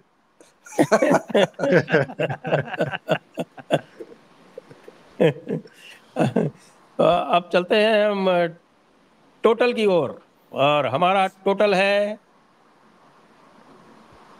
देखिए ये है हमारा टोटल। बीजेपी 336, कांग्रेस 40, मैं शर्त हार सकता हूं 39 वाली, और $1000 की बात थी। एनडीए का टोटल है 399। पॉसिबल है। और इसमें इंडी का टोटल 88। कैसे पॉसिबल है जब 295 खड़गे साहब की आ रही हैं? वो सर वो मैं बता रहा हूँ, मैं बताता हूँ उन्होंने जो है वो जो डिलिमिटेशन के बाद जो 800 सीटें होती है ना, उसके हिसाब से कैलकुलेट किया। नहीं सर, नहीं सर, 295 नहीं आएगी। नहीं सर, मैं बता रहा हूँ, मैं आप लोग को सत्य पता नहीं है। आप एक बात भूल रहे हो कि 399 आ रहा है तो मतलब 400 आ रहा है। अब इसमें हमारा 2% तो ऊपर नीचे हो सकता है ना, यानी +-8, तो +8 -8 दोनों हो सकते हैं। मैं खड़गे साहब वाली एक बात रिवील कर दूं, एमसीयू की फिल्में आती है जिसमें मल्टीवर्स कॉन्सेप्ट है, तो वो अर्थ P1289 में रह रहे हैं, जहां पर कांग्रेस संभवतः जीती है किसी जन्म में, तो वहां से वो आ रहे हैं, इस वजह से ये भ्रम हुआ है। ये जिस धरती पे हम लोग रहे वहां पे नहीं है सर, वहां पे बीजेपी नहीं आ रही। अच्छा, मैं ये जो 88 है, इसमें एक चीज मैं क्लैरिफाई कर दूं कि इसमें जहां पे इंडी के जो दूसरे घटक हैं वो अलग लड़े हैं, उनको इसमें सम्मिलित नहीं किया गया है। जैसे इसमें टीएमसी के फिगर सम्मिलित नहीं है, आम आदमी पार्टी के पंजाब के फिगर इसमें सम्मिलित नहीं है, और सीपीएम के केरला के फिगर्स भी इसमें सम्मिलित नहीं है। ये वही फिगर है जहाँ पे ये वाकई में साथ मिलके लड़े हैं। तो इसलिए जो लोग खुश होना चाहें वो इसको 100 के पार ले जा सकते हैं। इसमें टीएमसी की और आम आदमी पार्टी पंजाब की और सीपीएम की सीटें जोड़कर। देखिए लब्बो-लुआब केजरीवाल जेल जा रहे हैं, ये भी ठीक है। लब्बो-लुआब ये है एक देखिए आदित्य श्रीवास्तव जी का एक ये आया कमेंट, देखिए ये कह रहे हैं 399 plus Raebareli is equal to 400। ठीक है, ये भी ठीक है। वैसे 399 प्लस कन्नौज भी 400 हो सकता है। हाँ जी, इसका मतलब ये है कि नरेंद्र मोदी तीसरी बार निरंतरता में देश की कमान संभालने जा रहे हैं। और जो अभी तक लोग गाते बजाते रहते थे कि एक ही परिवार के 2 लोग जो हैं वो 3 बार प्रधानमंत्री बने हैं, तो वो रिकॉर्ड भी अब नरेंद्र मोदी के नाम होने जा रहा है। जो दूसरे तमाम संस्थानों ने एग्जिट पोल किए हैं, उनमें रिपब्लिक टीवी ने भी एनडीए को 360 सीटें दी हैं। रिपब्लिक टीवी जो मार्क है उसने 359 सीटें दी हैं। टीवी 9 ने 359 सीटें दी हैं। जन की बात ने 377 सीटें दी हैं। इंडिया न्यूज़ ने 371 सीटें दी हैं। न्यूज़ नेशन ने 360 सीटें दी हैं। इसका मतलब ये है कि ये जो 295 वाला जो इनका राग है, ये पूरी तरीके से हवाई है, इनका गुब्बारा फूट चुका है और नरेंद्र मोदी के नेतृत्व में एनडीए की सरकार बनने जा रही है। जी बिल्कुल, ये तो स्पष्ट हो गया पूरी तरह से। क्लोजिंग रिमार्क देना था सर। हाँ जी, अब मौका है, दस्तूर है, इसलिए मैं इसी दिन का वेट कर रहा था सर। इस बार जयपुर डायलॉग्स को और अभिषेक तिवारी शो को कमेंट बॉक्स में बहुत कुछ कहा गया कि आप लोग को हवा में है, बीजेपी 250 जीत रही है, 200 जीत रही है, 360 प्लस का मेरा मार्क है, चिंतामणि सर का मैं मिनिमम दे के जा रहा हूँ, चिंतामणि सर 399 जा रहे हैं। एक चीज किसी भी एग्जिट पोल को पकड़ लें तो वो बहुत क्लियर है, जो हम लोग डे 1 से बोल रहे हैं कि बीजेपी की सीटें बढ़ रही है, यही मोमेंटम दिख रहा है 2019 के मुकाबले। मैं कुछ चैनल्स को कहना चाहता हूं कि कम से कम इतनी ये रखो माल फूकते वक्त कि 4 तारीख को मुंह दिखाना। सत्य हिंदी ने नहीं, कुछ बहुत जरूरी है कहना, इस सरकार को भी समझना पड़ेगा। जिस प्रकार से कुछ खान मार्केट गैंग के यूट्यूबर्स ने, एक सेफोलॉजिस्ट है सर, नाम क्या लूं, वैसे विष्णु सर ने ले लिया है उसको, मैं 2004 से एक भी प्रेडिक्शन उसका सही नहीं हुआ है और फिर भी वो दुनिया का सबसे बड़ा सेफोलॉजिस्ट है। योयाब मैं बोलता हूं उसको, योगेंद्र यादव प्यार से लोग बोलते हैं, और फिर भी वो दुनिया का सबसे बड़ा सेफोलॉजिस्ट है। कैसे सर? आप उसे इतना आप उसे इतना गंभीरता से क्यों लेते हो यार? मैं गंभीरता से नहीं ले रहा हूं सर। देखिए, ये तो पहले दिन से मैं जानता था। हम लोगों ने जयपुर डायलॉग्स पे हर फेज को कवर किया, फेज बाय फेज एनालिसिस किया। आज तो एग्जिट पोल देना है, तब भी हमें दिख नहीं रहा था। मैं वो चश्मा देखना चाहता हूं पहन के कि आखिर वो कहां गए थे। इस बार जो मेरा सैंपल साइज था बिहार में अकेले सर, कम से कम बिहार की मैं बात करूं 15,000 लोगों से बात किया था, जिसमें हमने 9,000 महिलाओं से बातें की है। स्पेशली मैंने रखा था अभिलाषा को इसीलिए कि वो सिर्फ महिलाओं से जाकर के बात करे, गरीब महिलाओं को। एक क्लोजिंग रिमार्क में बोल रहा हूं, जो प्रचंड वो बहुमत दे रहा है बीजेपी, उसका कारण मैं बता दे रहा हूं। जल नल योजना जो नरेंद्र मोदी की योजना है, उसी के वजह से ये आपको रिजल्ट दिखेगा सर। सब योजना एक तरफ और जल नल योजना एक तरफ। जी, महिला वोटर, बिल्कुल। एम मतलब मुस्लिम वोटर नहीं होता, एम मतलब अब महिला वोटर होता है। बिल्कुल सही है। तो लेकिन जी, आपकी क्या प्रतिक्रिया है? आपके सट्टे जो लगाए थे, आपने जीते या हारे? अब सर ये वाला आएगा तो मैं बता रहा हूं, मैं नई गाड़ी लूंगा सर बिहार इलेक्शन में कवरेज करने के लिए सर। इतना लगाया है मैंने। लेकिन चिंतामणि और संजय दीक्षित जी ने एक बात ठीक नहीं की। अब राहुल गांधी को वो लोग नेता प्रतिपक्ष बनवाना चाहते थे और नहीं बन पा रहे हैं फिर से। सर मैं तो शर्त हार गया। मैंने अभिषेक से शर्त लगाई थी 39 की। अब मैं सोच रहा हूँ कि किसी तरह से 39 पे रह जाए तो मैं अभिषेक से शर्त जीत जाऊं। नहीं, कोशिश तो बहुत की है राहुल गांधी ने, पूरे चुनाव में जोर तो बहुत लगाया। सर कितनी बड़ी बड़ी कोशिशें की, बताइए, खटाखट खटाखट फटाफट फटाफट और हो गए सफा चट।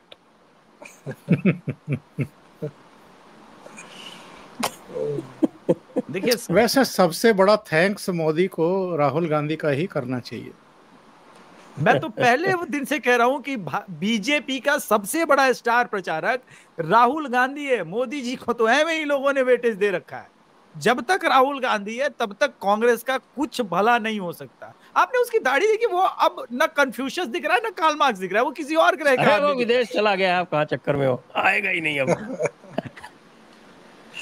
चलिए दर्शकों के बहुत सारे प्रश्न हैं, तो कल केजरीवाल जी भी जा रहे हैं सर।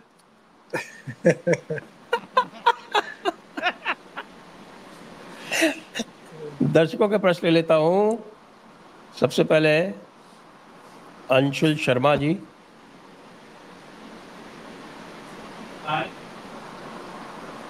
दर्शकों से अनुरोध है कि हम सारे प्रश्न नहीं लेंगे, फिल्टर करके लेंगे, तो अब धीरे धीरे उसको लाते हैं। तो जरा, एज पर एक्सेस माई इंडिया नकुलनाथ हार रहा है। आ जाएंगे तो फिर तो हमारे 39 हो गए, फिर तो हम जीत गए। 29 जी। 40 में वो जो 40 है उसमें नकुलनाथ की सीट शामिल है। यस यस, तो ये 39 हो गए। Abhishek ji, bad news for you. Abhimanyu कोई बात नहीं सर, बुजुर्ग लोगों से सर हार के भी एक कुछ अनुभव ही होगा। अभय जी पूछ रहे हैं, जय Shri Ram, which channel besides yours should I watch on mute for most reliable updates on 4th June? Thanks for your detailed coverage and analysis. Whatever actual results, your efforts are honest and issues you discuss are real. बहुत बहुत धन्यवाद आपको अभय जी, और आपके सहयोग के लिए भी बहुत बहुत धन्यवाद। और कौन सी चैनल आप वॉच करें रिजल्ट्स की एनालिसिस के लिए? वैसे रिजल्ट के बाद तो फिर सभी सही एनालिसिस करने लग जाते हैं। मुझे तो लगता है कि बताएं आप ओंकार जी, आप क्या सोचते हैं? 9:30 बजे ओशियन नेटवर्क देखिए। 8 बजे से अभिषेक तिवारी शो चल ही रहा है। वो तो जो यहाँ है वो तो है ही, उसके अतिरिक्त कोई नहीं है। जयपुर डायलॉग देखिए और हम लोगों के देखिए। Full Metal Arts are from South. BJP is getting good numbers and Indy actually gaining in North, which is actually good news. The North-South divide is going burst. ये तो बात सही है कि नॉर्थ साउथ डिवाइड तो खत्म होगी, लेकिन गेन तो नहीं कर रही है, ये बता दूं आपको। गेन तो मैं देख नहीं रहा हूं कोई भी। आगे चलते हैं।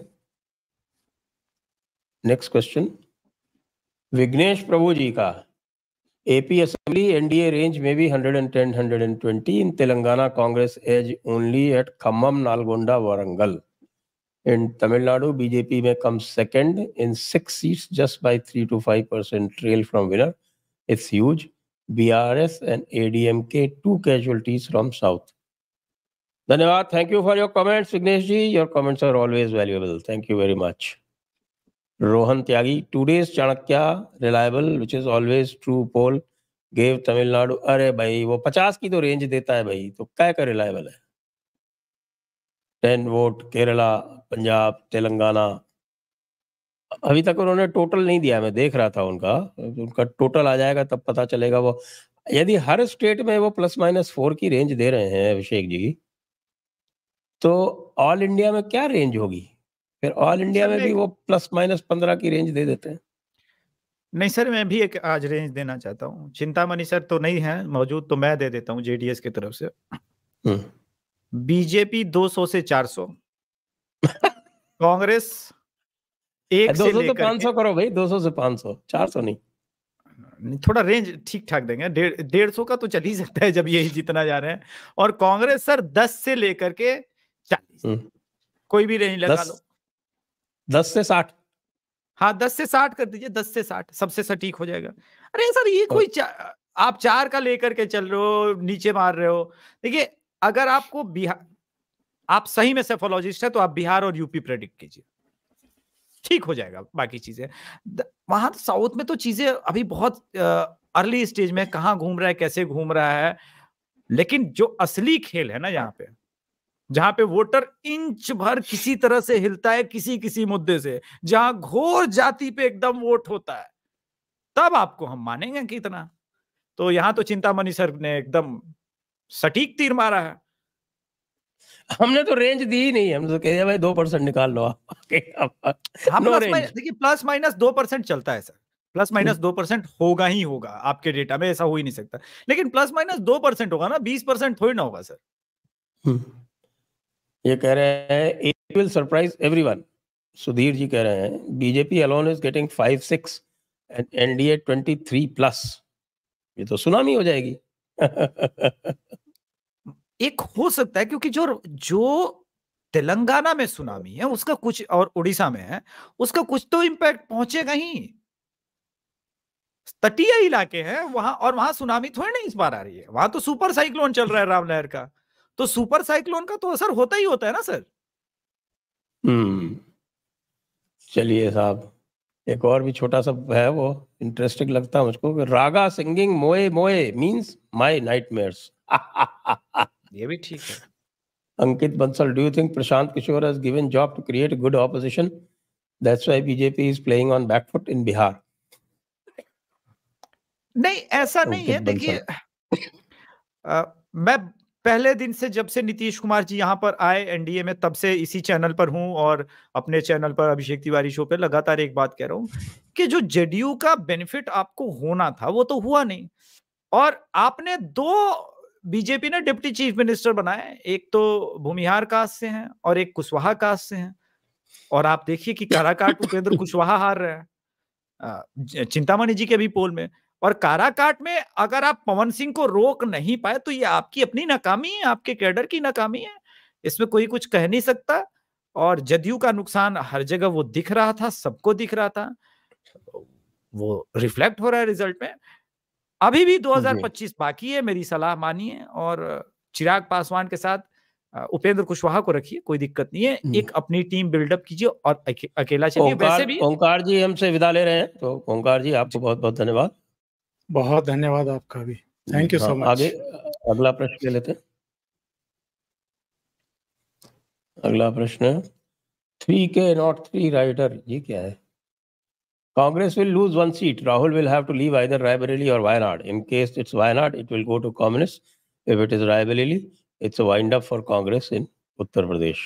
बात तो सही है, सही है, सही। आज इसकी चर्चा चल रही थी। हाँ वो ठीक है, लेकिन मुझे लग रहा है रायबरेली जीत जाएगी कि वो रायबरेली रिटेन करेगा, नहीं तो अगर रायबरेली छोड़ दी तो फिर नॉर्थ इंडिया से बिल्कुल टोटल बाय बाय हो जाएगा।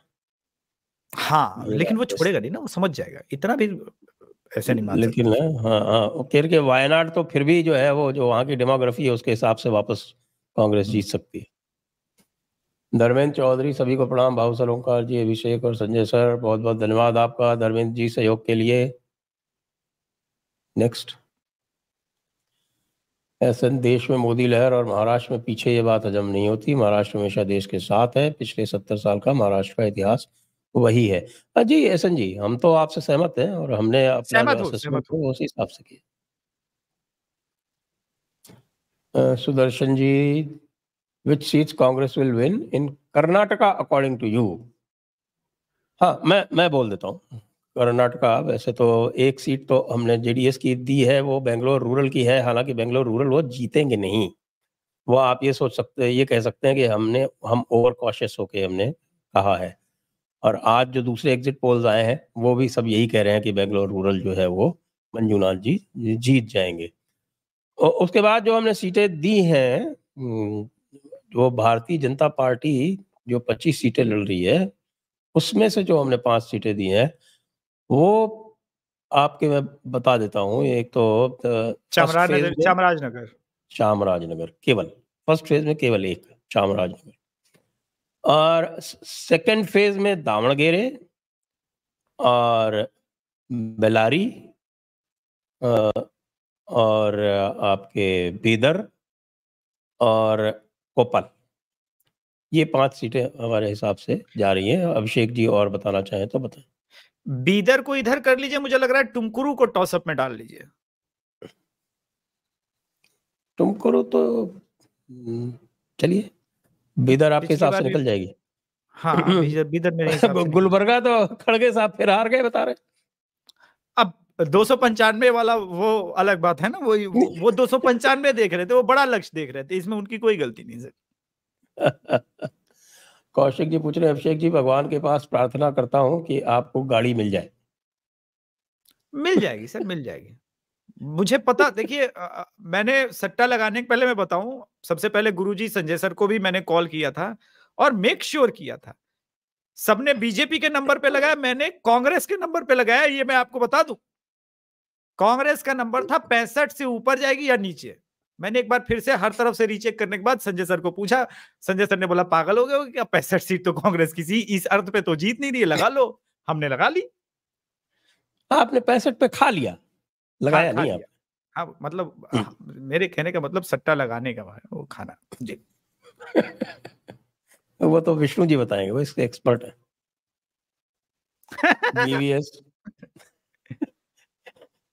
VVS very good to all you guys. Jai Hind. What about Andhra local result? Andhra में सुनामी है साहब, तो असेंबली तो जीती जाएगी। 110 एनडीए। उड़ीसा में हो सकता है फिर भी नवीन बाबू जो है उनको एक बार चांस मिल जाए। हमको लग रहा है कि उड़ीसा का रिजल्ट कहीं छत्तीसगढ़ वाला ना हो। हो सकता है। नेक्स्ट, कौन हूं मैं? जय श्री राम। ऐसा कार्य करते रहिए, बहुत बढ़िया है। सनातन और माँ भारती की सेवा के लिए कोटि कोटि प्रणाम। 4 के बाद विपक्ष के विनाशी योजना को कैसे रोकना चाहिए? विष्णु जी आप बताइए इसका उत्तर, कैसे रोकेंगे? म्यूटेड है, म्यूटेड। हाँ इसमें ऐसा है, खुद सजग रहिए और ये जो विनाशी योजनाएं हैं लोगों को बताते रहिए निरंतर कि ये इस चाल में है और ऐसा करने वाले हैं। उसके अलावा कोई उपाय नहीं है। सब मैं जो भी मिलता है कांग्रेस की योजनाओं के बारे में बात करता हूँ और उनको बताता हूँ कि ये समझना पड़ेगा आपको वरना दिक्कत है जी। Next, Lakshya Narula ji, I am from Ludhiana. Pappi pressure आपके खिलाफ FIR हुई, उनको समझ आ गया कि वो हार रहे हैं। Huge under current for BJP in Ferozepur and Fatehgarh Sahib. जी हाँ, अंडर करंट तो हम भी देख रहे हैं, लेकिन अभी हम पूरी तरह से एसेस इसलिए नहीं कर पाए हैं क्योंकि समय कम था और जो ऊपर ऊपर जो हमें पक्की लगी वही हमने आपको रिफ्लेक्ट कर दी उस हिसाब से। अभी जो ये फिगर है पंजाब वाले वो चेंज हो सकते हैं अगले 2-3 दिन में। नेक्स्ट, स्पाइक्स जी धन्यवाद आपका, गुरुजन को बहुत बहुत आभार। ओंकार जी कमेंट इनेबल कर दीजिए अपने वीडियो में। ओंकार जी ने कमेंट बंद कर रखी है क्या? हाँ ओमकार सर ने कमेंट बंद कर रखा है। अच्छा। Next, Rajasthan 16 to 19 India today. ऐसा है दे दो, राजस्थान दे में दो। एक मिनट में बता देता हूँ। प्रदीप गुप्ता का राजस्थान का रिकॉर्ड जो है वो बहुत ही शोचनीय है और बिहार का भी सर। राजस्थान असेंबली में भी कभी प्रेडिक्ट नहीं कर पाए। इस साल भी इन्होंने राजस्थान में कांग्रेस की 10 सीटें ज्यादा बताई थी। और बिहार का भी सर 151 दिया था विधानसभा में। नेक्स्ट, उमंग, जय श्री राम। जो एग्जिट पोल वाला बीजेपी को जिस स्टेट में ज्यादा दे उसका टोटल करो, उतनी सीट बीजेपी को मिल जाएंगी। ये भी एक आइडिया ठीक है। ये भी ठीक है sir. Indranil Gokhale, if results are as per your exit polls, there should be a serious introspection within Congress on Gandhis. नहीं, there should be no introspection. They should carry on with Gandhis. हमारी तरफ है सर या उनकी तरफ है Indranil sir? एक film आई थी दूल्हे राजा जिसमें जॉनी लीवर कहता था मैं तो आपकी तरफ हूँ लेकिन उंगली उधर होती थी। तो आप हमारी तरफ है उनकी तरफ है। Next, sir, ABPC voter giving BJP 23-27 in West Bengal. It will be political earthquake in Bengal. After boycotting exit polls, then suddenly predicting 295 for Indy is a strategy to say election is rigged. ये तो बिल्कुल transparently दिख रहा है ना, हमने बोल ही दिया था। नेक्स्ट, लेकिन बंगाल का भूतपूर्व हो जाएगा साहब, 27 आ गई तो आने के फेयर चांस है सर, आने के फेयर चांस है। डबल ए जी कह रहे हैं केजरीवाल जी लगता है एग्जिट पोल देखकर खुद ही बोल दिए कि मुझे आज ही जेल भेज दो। ट्रोलिंग एग्जिट पोल हो रहा है, ट्रोलिंग सेशन चल रहा है। नेक्स्ट, एक्सिस वाले मणिपुर में बीजेपी को 0 दे रहे हैं, वो होगा नहीं, वो गलत दे रहे हैं। Next, Lakshmi Narayan Molur ji, well done, thank you. Pritam, Abhishek, you are smart, you will understand and share with Bihar BJP. Monthly rupees 1,000 to women doing wonders in states. If Bihar BJP starts its 100% win in 25. True. Next, Hemant Shah. My predictions of 2014 and 2019 were on the dot and have emailed to Abhishek ji and Sanjay ji my 2024 predictions. Kindly check. Tamil Nadu will be big surprise as I am from Coimbatore. Okay, मैं check कर लेता हूँ। लक्ष्य नरूला है मनसा जी का बढ़िया prediction था, बिल्कुल। क्या बताया तमिलनाडु का? तमिलनाडु का नहीं, 2014 2019 वाला इन्होंने भेजा था। 24 का क्या भेजा है बता देते चेक कर। सुसु स्वामी भी कुछ कह रहे हैं क्या? कह रहे हैं 220 मैक्स फॉर बीजेपी। खुद बीजेपी को उंगली दिखा करके और कह रहे 220। ये तो स्थिति है उन लोगों की। अरे सर नहीं बनेंगे अगली बार भी मंत्री, काहे टेंशन ले रहे हैं? गलत उंगली दिखा रहे थे, एक्चुअली सही उंगली नहीं दिखाई उन्होंने। सही उंगली दिखाते तो हो सकता गड़बड़ हो सकती थी। हाँ वो भी ठीक है। नेक्स्ट, विजय कालिका सर, महाराष्ट्र में कोई 30 भी नहीं दे रहा है। नहीं, हम उससे सहमत नहीं, हमने अपने फिगर दे दिए। नेक्स्ट, सुमित गिरी, और हमारे फिगर पे भाऊ ने मोहर लगा दी। उनसे बड़ा महाराष्ट्र का जानकार कोई नहीं है दुनिया में। सुमित गिरी, ये प्रज्ञा दुबे वाला विधवा विलाप कर रहे, मजा आ रहा है। ये कौन है प्रज्ञा दुबे वाले? कौन है साहब ये? अभिषेक जी, कोई यूट्यूबर है? प्रज्ञा दुबे पता नहीं है, पर मुझे लग रहा है प्रज्ञा यादव की बात कर रहे हो। प्रज्ञा यादव मिश्रा जो है वो यूट्यूबर है। राहुल जी बर्फ वाली वो जो है, राहुल जी देखिए ना। Indranil Gokhale, Axis My India showing a very pessimistic seat count for BJP. Is that expected? Usually Pradeep Gupta is right. Pradeep Gupta himself says he is right 83% of the times. VSG, धन्यवाद आपको बहुत बहुत। फिर आगे इसी के साथ हमारे प्रश्नकाल की पूर्णता होती है और यहीं पर हम विराम देंगे आज के इस कार्यक्रम को। आप सभी से अनुरोध है कि यदि आपको हमारा कंटेंट पसंद आता है और आप चाहते हैं कि हम स्टॉइक जैसे इजरायली AI टूल्स से बच के निकलते रहें, तो इस QR को स्कैन करके हमारी आर्थिक सहायता अवश्य करें। इसी के साथ अभिषेक जी को, विष्णु जी को बहुत बहुत धन्यवाद। जय हिंद, जय भारत, वंदे मातरम। और हम एक पोल ऑफ पोल्स और एक ट्रोलिंग सेशन करेंगे रात के 10:15 बजे, उस पर भी उपस्थित रहें।